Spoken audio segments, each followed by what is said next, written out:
लोकाभिरामं रणरङ्गधीरं राजीवनेत्रं रघुवंशनाथं कारुण्यरूपं करुणाकरं तं श्रीरामचन्द्रं शरणं प्रपद्ये।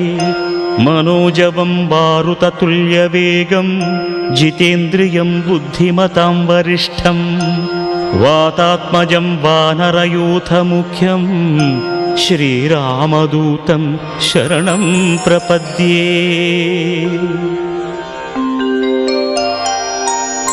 कूजन्तं राम रामेति मधुरं मधुराक्षरम् आरुह्य कविताशाखां वन्दे वाल्मीकिकोकिलम् आपदामपहर्तारं दातारं सर्वसम्पदां लोकाभिरामं श्रीरामं भूयो भूयो नमाम्यहम्।